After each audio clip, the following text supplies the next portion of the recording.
ఒక్కటి గుర్తుపెట్టుకోండి భయ్, ఎంత ప్రోగ్రామ్ చేసినా సరే గణేశుడు అనేది ఎంజాయ్ చేసుకునే హబ్బు మాత్రం కాదు. మళ్ళొకసారి చెప్తున్నా, ఆయన ముక్కోటి దేవతలకు ముందుగా పూజ చేయాలన్నా సరే గణపతికి చేసిన తర్వాతనే చేయాలి. చాలా పవర్ఫుల్ అయినా హనుమంతుడు తోకతోటి కొడతానే తొండంతోటి కొడతాడు.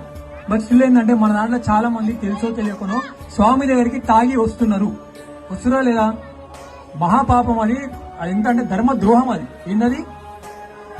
మీరు నిమజ్జనం చేసేటప్పుడు కూడా ఇట్లాంటి సినిమా పాటలు కూడా పెట్టకుండా దేవుని పాటలు పెట్టుకుంటా నిదానంగా స్వామిని తీసుకొని భజన లేదంటే దేవుళ్ళ పాటలు పెట్టుకొని పోవాలి మీరు. ఆ రోజు ఇప్పుడు ఏమైపోతుందంటే చాలా మంది కల్చర్ ఏమైపోతుందంటే అన్న వాళ్ళందరూ డీసీఎం లో గణేష్ ఎక్కించిన తర్వాత కొందరు ఏం చేస్తున్నారంటే డీసీఎం లోనే బాటిల్ పెడుతున్నారు, తాగే బాటిల్.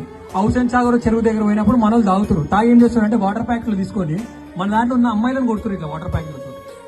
బాలగంగాధర తిలక్ గారు గణపతిని ఇట్లా బయట ఎందుకు పెట్టాలి అని అంటే మన హిందువులను ఒకప్పుడు బయటికి రానియకపోతే బ్రిటిష్ వాళ్ళు మన భక్తితో పాటు మన